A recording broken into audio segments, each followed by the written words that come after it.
Greetings, Firecrackers, Darkblade here, and in this video we are going to be reacting to Is Christianity the White Man's Religion by The Beat by Alan Parr. He has a bit over 1 million subscribers, and this video was uploaded on August 31st, 2021. It has 6,500 likes and over 100,000 views. Anyway, the first things we need to note for this conversation are A.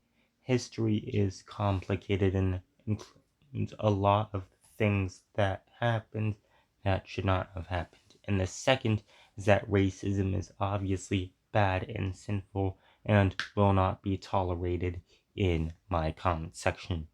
And I don't think it's tolerated in Alan Parr's comment section either. Anyway, let's start getting this video over. Is Christianity the white man's religion? Now, before you shut this video off and you ask yourself, what kind of a stupid question is that? I really want to encourage you to watch this video, because if you are at all interested in being what's called missional or on mission for the Lord Jesus Christ, it means that it is critical for you to be able to understand and share your faith with people who may not look like you, who may come from a different background.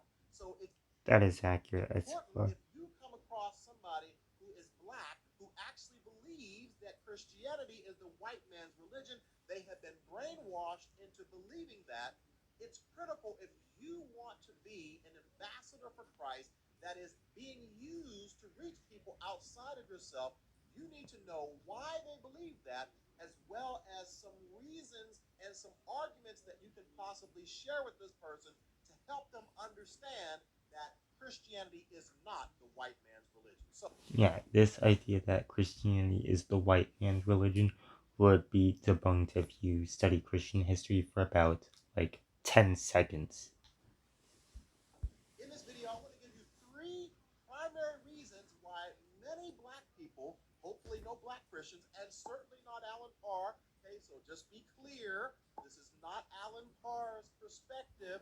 I'm merely sharing with you what some of the cult groups are trying to teach some of our black brothers and sisters. Yeah, cult groups like the Conscious Community, which its whole gimmick, I think, is trying to get African Americans to believe in its own personal adaptation of ancient Egyptian religion. About Christianity, I'm going to give you 3 of their main arguments. So once again, the reason why this video is critical is because there are cult groups like the Hebrew Israelites and also the Nation of Islam and a host of other groups that are trying to brainwash young black people to believing that they need to leave Christianity because it's the white man's religion. So here are the top 3 reasons. Once again, none of them actually having any real validity whatsoever.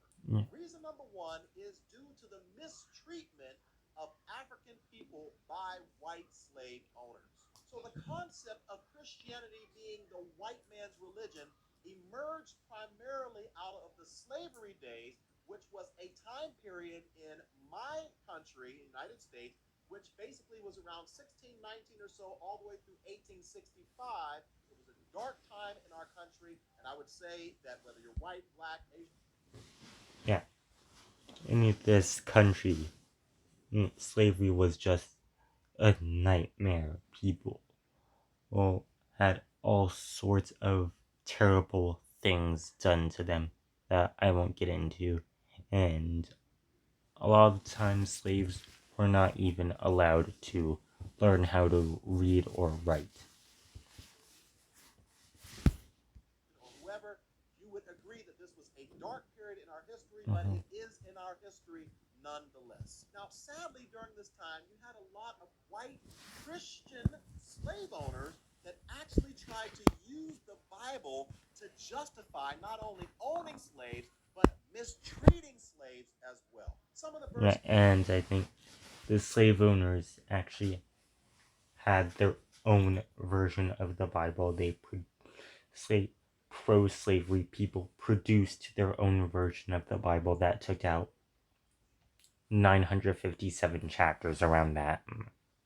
Would be verses like Ephesians 6:5, which says, "Slaves, obey your human masters with fear and trembling, in the sincerity of your heart, as you would Christ." And then looking at other verses that they would rip completely out of context and misappropriate. Perfect example being Exodus chapter 21. And it says this: "When a man strikes his slave, male or female, with a rod, and the slave dies under his hand, he shall be avenged," meaning the slave shall be avenged.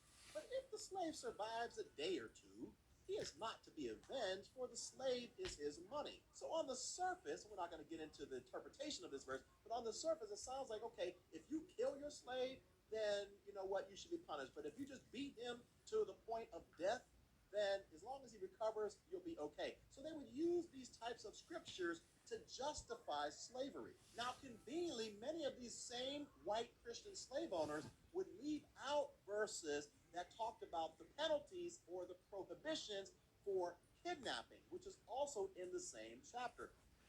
Yeah, and kidnapping was obviously a big part of the slave trade. You would have people that are kidnapped and then sold to European slave traders on the coast of Africa. Then those are people transported across the Atlantic Ocean. Notice it says this: "Kidnappers must be put to death, whether they are caught in possession of their victims or have already sold them as slaves." Yeah, if that verse was just observed, constantly observed by everyone, then the entire transatlantic slave trade would have been greatly reduced in scale or outright never happened. Now, just to provide a little bit of clarity, the slavery that was experienced in the Bible was very, very different than the slavery that we saw in the United States on Yeah. many levels. First and foremost, most of the time it was what's called indentured servitude, or somebody who could not pay off a debt. They were in serious trouble, and so because they didn't have the money to pay it back, they could work it off. But even in that, the Bible set up a system where, so that somebody wouldn't remain a slave forever, every 6 years, that slave was supposed to be released. Now, at the risk of And turning this into bad, and for example, certain negative treatment like knocking out a servant's tooth, and that was legally mandated emancipation. And then if a slave, I'm just using that term because it's for convenience sake, because it's what Alan Parr is using, and it's the one used in the translations that he put on screen. Then if they escaped, if they ran away from their masters, then that was that. Trying to repatriate them was prohibited. the history lesson, many of the same white Christian slave owners would prohibit or keep some of those black slaves from reading or learning the Bible or being taught portions of the Bible in fear. Or and they would also, not just that, they would prohibit their slaves from reading anything at all. That if they saw what the Bible really said about slavery, then they would get courage to actually go for their liberation or try to get free. And so, in order to maintain control, they would purposely not allow slaves to learn certain portions of the Bible. So, if you could just imagine. And they just outright axed out certain portions of the Bible. Like the vast majority. I think it's half of the New Testament and 90% of the Old Testament, or the other way around. From a black person's perspective, someone from another cult may say to a black man or a black woman, "Hey, why on earth would you want to be a part of a Christian faith that encourages and condones slavery in their own Bible?" Now, the second reason why many cult groups are trying to brainwash many African Americans to believe that Christianity is the white man's religion, once again, none of these have any validity to them, is the fact that they believe that Christianity paints the picture of a whitewashed Jesus. Now, I'm just going to say straight up, for me, I don't care what color Jesus was. I don't care if he was white. I don't care if he was black. I don't care if he was brown. Like, it doesn't matter to me. His blood was red. He shed his blood on the cross for me. But that's just me, right? But for others who really, really need to believe that Jesus was one color or the other, This is a big issue. Now, the Oh, Bible. and for the and just in case you're a member of the conscious community or one of its recruiters trying to manipulate African Americans into rejecting Christianity and joining the conscious community with your anti-Christian propaganda, Horus probably was not black either, or Osiris, or Ra, or Sekhmet.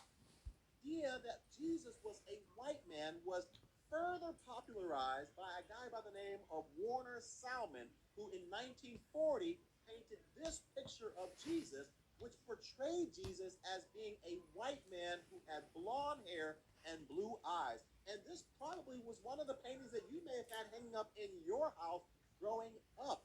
It was so popular that it even made its way into black Baptist churches as well. Go figure that out. So, what some of the opponents of Christianity will say, who are trying to convince people that Christianity is the white man's religion, is that, hey, if Jesus is white and you can't really trust white people, well, then therefore you can't trust Jesus either. Or on the flip side, if we can make Jesus black, then we can say that Jesus identifies with those who are marginalized. Jesus identifies with those who are oppressed, and so therefore you can trust him. You see the ridiculous fallacy Yeah. in that type of thinking? The reality is that Jesus died on the cross, regardless of what color he is, and he experienced excruciating, humiliating pain on our behalf. So no matter what color he is. Yeah, and even back in the Old Testament, let me find something I know is in Genesis, Genesis 12. Even this early, it says, "As I will bless those who bless you, and him who dishonors you, I will curse, and in you all the families of the earth shall be blessed." Not all the white families or anything like that. And in John 3:16, and God so loved the world, not the white portion of the world, that he gave his one and only Son, that whoever lives through them shall not perish but have eternal life. He is able to identify with Believes in him those who shall have not been perish. oppressed, those who have been mistreated, and those who have been humiliated. That is Once again, correct. regardless of what color he is. Now, with all that being said, I think that it is important, if we're ever going to sketch a picture of Jesus, which I don't quite understand why people do that anymore, because at the end of the day, we don't know what color he is. But I think it is important that we do our best to portray Jesus in the most accurate light, considering that he was from the Middle East and he was a Jew. Now, reason number 3 is another very. Yeah, that would, yeah, this would be a very silly reason to reject Christianity because of what color that artists and painters used for Jesus. One that people will use to claim that Christianity is the white man's religion, and that is the fact that the church seemed to be apathetic towards the oppression of African American people. Let me explain. So not only did it seem on the surface that the church was complicit, or at the very least apathetic, during the slavery days, but then following slavery, we had this period called the Jim Crow time, where black people were not permitted to vote. They were not able to sit at certain places in the bus. They had to drink from certain water fountains. They had to go to different bathrooms. They were not permitted to bear arms. They were not permitted to purchase land, and all sorts of different rules that we all know about at this time, called the Jim Crow rules. And so the Yeah, idea. and some of those laws were set up like very early during Reconstruction or slightly after. They would have criminalized various aspects of African American life in order to make use of a loophole in the 13th Amendment. I think it's said that prohibits the existence of slavery except as punishment for a crime of which the shall be been duly convicted. I think that's the wording, but I'll check. Yeah, it says neither slavery nor voluntary servitude, except as a punishment for the for crime whereof the parties shall have been duly convicted shall exist within the United States or any place subject to their jurisdiction. So what lawmakers in a lot of southern states did is they took advantage of this caveat, of this loophole, and made a bunch of laws that criminalized various aspects of South American, African American life in order to make up crimes that they can be convicted of and therefore re-enslaved for. And I think that these laws are a big part of the reason a certain why African Americans have by some people was been thought of as dangerous, criminal, and unsafe to be around. I think that this stereotype, a, a big part of this stereotype, originates with those laws. Anyway. Idea was that, hey, even though the church may not have been trying to lead a parade to say, hey, segregation is good, on the surface, it didn't seem as though the church was actively trying to fight against segregation during this time. It was more of a neutral perspective. And Okay. so many people will say, well, hey, slavery is over, but yet you don't see the church fighting on the front lines. Now, individual Christians were of all colors, maybe were fighting for civil Yeah, rights on MLK an was a individual pastor. basis, but a lot of times you didn't see the church at large take a stand and say, okay, we are going to be the main force. Yeah, and there were also a bunch of Christians doing anti-slavery activism. For example, there was this British politician, something Wilberforce, that pushed for the abolition of the slave trade in the British Empire. And there was also John Brown in America, who basically did a whole bunch of, who basically tried to steal some weapons to give to slaves to incite a slave insurrection against the system of slavery. In a fight for eradicating segregation. And so, once again, many opponents of Christianity, once again, not Alan Parr, because I can hear some of y'all getting upset about this very video, not me, but opponents of Mm-hmm. Christianity will say, hey, why on earth would you want to be associated with a religion that didn't even care, didn't even fight for you whenever you were being mistreated, when you were being oppressed, whenever you were being lynched, and all these different things. So now that you understand the three major reasons why somebody may assert that Christianity is the white man's religion, let's now talk about some things that you may be able to say in order to hopefully convince somebody that it is not the white man's religion, that Jesus Christ came to die for all, and Christianity is a religion for all people, no matter race or color. So the first thing that you're going to want to help get this person to understand is the fallacy in painting a broad brush. So in other words, help them understand that you never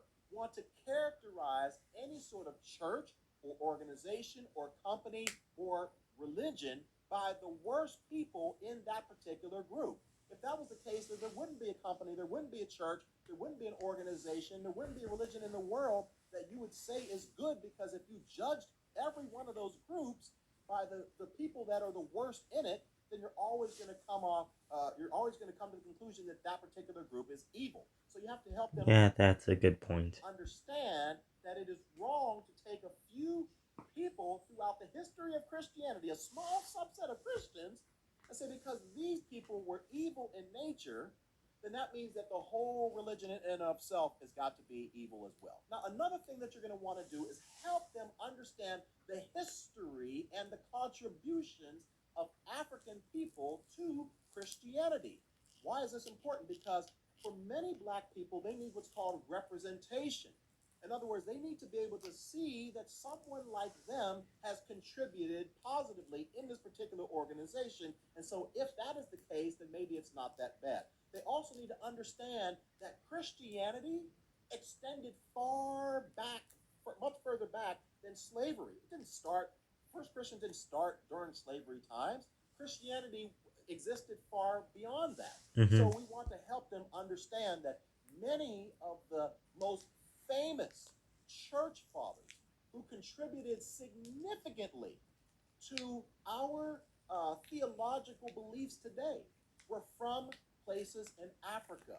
People like Tertullian, people like Athanasius, people like Origen, people like Augustine, one of the great church fathers. And even tradition believes that Mark, who wrote the Gospel of Mark, the first gospel, had his roots and origins. Well, it isn't first listed, but some people think it might have been the first written. I don't know if he's referencing that or if it's just a slip up. From a place in North Africa as well. And so Well, the historic inhabitants of North Africa are the Amazigh people, also known as Berbers in some discourse, but I use the term Amazigh first because I think I once heard from the internet that it's more respectful to use the term Amazigh. Oh, and also tradition holds that Mark moved to, what is it called? Alexandria in Egypt and became its first bishop after Peter died.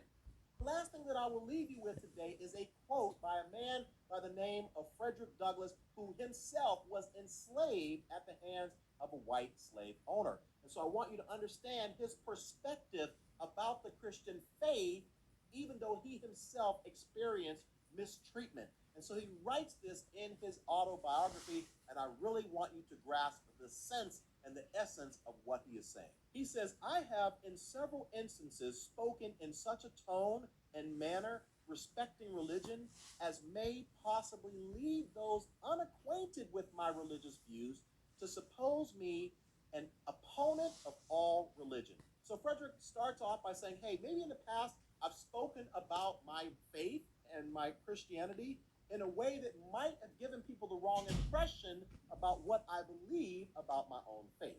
Now let's keep going. To remove the liability of such misapprehension, I deem it proper to append the following brief explanation. Yeah, he's making it clear I am not anti-religious. What I have said respecting and against religion, I mean strictly to apply to the slave-holding religion of this land, and with no possible reference to Christianity proper. For between the Christianity of this land and the Christianity of Christ, I recognize the widest possible difference. So wide that to receive the one as good, pure, and holy is of necessity to reject the other as bad, corrupt, and wicked. To be the friend of the one is of necessity to be the enemy of the other. So he's basically saying in it's either Christ or slavery, or neither, but not both. I love the pure, peaceable, and impartial Christianity of Christ. I therefore hate the corrupt, slave holding, woman whipping, cradle plundering, partial, and hypocritical Christianity of this land. Indeed, I can see no reason but the most deceitful one for calling the religion of this land Christianity. I look upon it as the climax of all misnomers, the boldest of all frauds, and the grossest of all libels. You see, even a slave like Frederick Douglass was able to make the distinction between the Christianity that was founded. Yeah, he was like, oh, you want to call this slave holding? So Frederick Douglass is, at the end, he basically said something along the lines of calling this slave holding system Christianity is like an insult or offense against actual Christianity. By Jesus Christ who loves everyone dearly and wants the equality of all people, no matter what color, no matter what race you are, he was able to draw a distinction between the heart of Christianity and the evil form of Christianity that was being experienced in the times of slavery. And my friend, hopefully, if you are out there and you are being brainwashed into thinking that Christianity is some sort of white man's religion, that you will hopefully understand that Christianity extends far beyond the slave days and that Jesus Christ can identify with you no matter what color you are because he was mistreated, he was humiliated, he was bruised, he was broken for our iniquities. And no matter what you've done, Jesus loves you. He can identify with whatever you're doing. He was tempted and tried in all things and yet without sin. So, yeah, you can't say the same thing about Horus or Osiris or Isis or Sekhmet, regardless of whatever mythicists and regardless of whatever propaganda mythicists and conscious community members might try to say. is Christianity the white man's religion? Absolutely not. Mhm. Hopefully that clears up this issue and lays it to rest. And I hope that if you, for whatever reason in your life, you may come across somebody who is convinced of this, that you'll hopefully have this video in your mind and you will be a missional Christian now being available to reach people outside of yourself who may have been taught things that are not proper because you now have a different perspective. If you found this video helpful in any way, feel free to share it with a friend. Also, if you haven't done so already, I would love it if you would subscribe. I already have that step down. Check out some of the other videos on this And channel. I'll Thank you so soon much have for the watching. share I'll down. see you next time on the Beat. So, as he said, make sure to like and subscribe to him, and also, as I say, make sure that you do that to me. And here, I'll also link down his original video if you want to see it without 10.5 minutes of my commentary. Dark Blade out. I'll see you tomorrow.